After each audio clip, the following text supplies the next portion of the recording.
Hey, this is Gallagher. Today we're taking a look at a few different second generation Lincoln Town cars.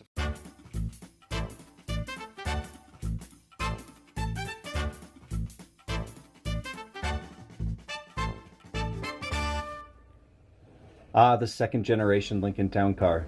A true start of an era, the beginning of the end of the traditional American luxury automobile. What the European competition measured itself against, and what the American competition couldn't measure up to. As the marketing team coined, this is what a luxury car should be. So much so, it even won Motor Trend's Car of the Year, rare for a luxury sedan.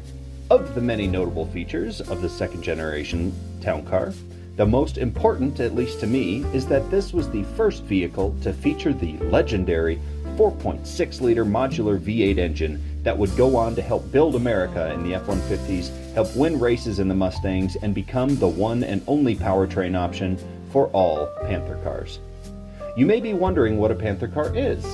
The Ford Panther platform is the name given to a platform that Ford built some of its all-time most capable, reliable, and noteworthy sedans on. The Panther platform ran from 1979 all the way to 2011, with the 1991 Lincoln Town Car possibly being one of the most important models to grace the Panther platform due to its choice of all-new engine.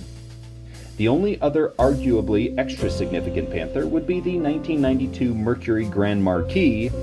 That was the start of the timeless body shape that all Panthers adopted in 1998 and carried with them through to the end of production in 2011.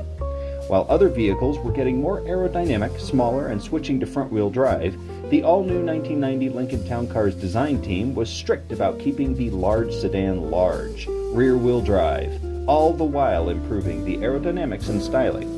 During development, the team made the intelligent but unprecedented decision to build all prototypes to production-level standards, giving them the ability to determine the location and causes of future problems.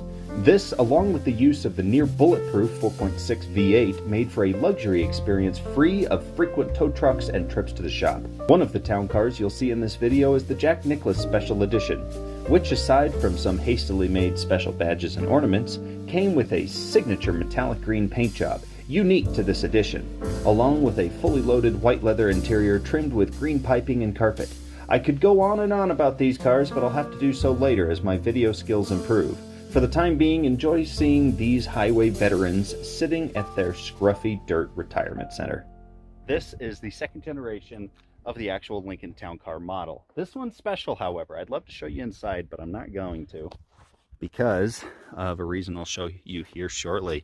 Had the gold treatment. This was a special edition, which is why I had to start with this one. I'll show you the edition here. Jack Nicklaus or something. Signature series. Has the gold wheels, gold badges, and other gold treatment. And it had a mouse problem, which is why I'm not going to be going inside. This was the first year, not first year, but first generation of the Lincoln Town Car to have the fabled 4.6-liter V8. Did still have these little hideaway deals on the side. Look at these seats. Wow. So this interior had a green, look at that, like a metallic green and cream two-tone going on. I mean, this is spectacular. It was embroidered. This was quite the automobile. Did not have a sunroof, unfortunately, but this was quite the automobile. I'll be showing you more of one of these interiors here shortly with another car. This back seat's not as bad. Still with the embroidered seats. This was a delightful car. It really was. And look at this. Look at these. All right, I'm diving in. Look at these interesting cup holders. So they completely folded away in your armrests when you needed them. Boop. Ooh. Now I've already got the other badge from this side, from this driver's side, so I won't take it. But boy, interesting. It's gotten so old that it's like the airbags are coming out. I'm not sure if they were put back in like that or if it's just from age and they're breaking out. Man, this was a lovely car. And of course, these Fords had the lovely door keypads that allowed all sorts of use. This one, being the special edition, has the special treatment back badge here. not only was this outer part, this outer bezel gold, but the inside was black and gold. And as you'll see shortly, most of them were a deep red burgundy type of thing with the chrome. This one is missing, but there's another one in this yard that's got it. Interesting inventory here in the trunk. These guys also have the delightful in the taillight Lincoln Star. Wonderful, wonderful cars. Interesting. This one appears to have been quite rarely auctioned with fabric. Although these front seats, I don't know. So the back seat's fabric, but the front are leather, which is interesting. This one's pretty gross. Here's yet another one, a green one, definitely with the rare option fabric. That's interesting for sure. Town car. Ooh, nice classy chrome strip there in the middle. Whoa! I'm so taking this with me. Warranty authorization card, like it's an actual card. Yeah, that's cool. Yep, these were cool cars. This one's missing the grill. You can see the grill was like spring-loaded, and it was so that if something came in contact with it like a bird, it would actually give and not damage the grill, because unfortunately, unless you get the Jack Nicklaus edition, they're plastic. All right, here is the one that I can actually somewhat get inside of. This one's got slightly different styled wheels. Of course, it has the key executive series is the keypad for the doors, as I was saying. And here you see that deep red and chrome for the hideaway dealie. It is not an F-250 custom. Anyway, let's take a look inside. Oh, she's even got the keys in it. Spectacular. Oh yeah, plenty of fake wood. This was unfortunately fake wood for these. This one made do with the different ashtray combo and cup holders, which is great, except for the fact if you want to change your volume or use your cigarette lighter, you're giving up something if you've got a cup. Wow, these climate controls are interesting. They're fairly basic.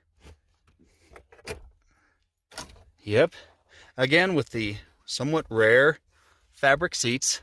Most of them did not have that. Standard little lights, you would turn them to the side to turn them on. Did have overdrive in these. Pull switch still. And look at this array of, oh gross. Dang it, Lincoln. This is plastic, I hate to see that. But anyway, look at this array of controls that you've got here.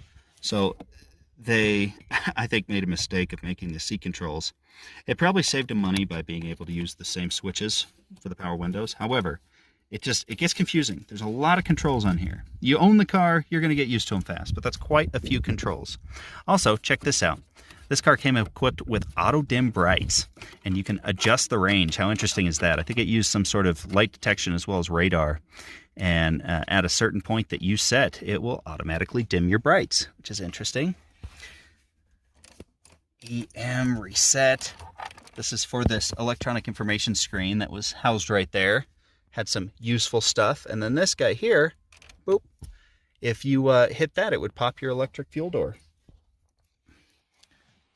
Defroster vents that really stick up. Wow. Anyway, let's take a look at the back seat and we'll finish this video up. Have to have the ashtray.